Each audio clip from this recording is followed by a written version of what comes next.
मग हा मशकू हा गजू, की हा श्वपचू हा द्विजू, पैल इतरू हा आत्मजू, हे उरले के.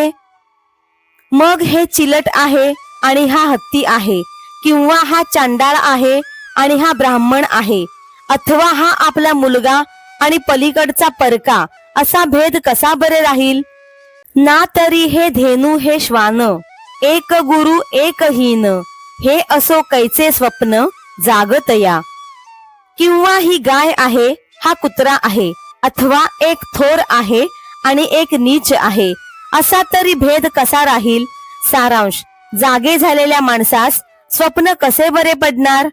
एक भेदू तरी की देखावा, जरी अहंभाव उरला होआवा, तो आधींची नाही आघवा, आता विषमू काही.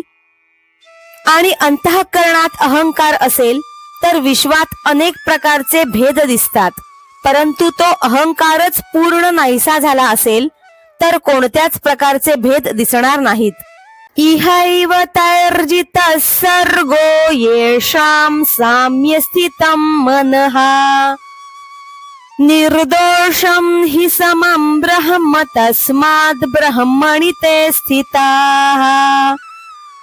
ज्यांच्या अंतःकरणात समता स्थित आहे ते ह्या वर्तमान अवस्थेत जीवनमुक्त झाले आहेत, कारण सच्चित आनंद स्वरूप परमात्मा निर्दोष व सम आहे, म्हणून ते सच्चित आनंद परमात्म्यातच स्थित आहेत. म्हणून सर्वत्र सदा सम, ते आपणची अद्वय ब्रह्म, हे संपूर्ण जाणे वर्म समदृष्टीचे. म्हणून सर्व ठिकाणी सर्व काळ सम असणारे ते अद्वय ब्रह्म आपणच आहोत, हे समदृष्टीचे पूर्ण वर्म होय.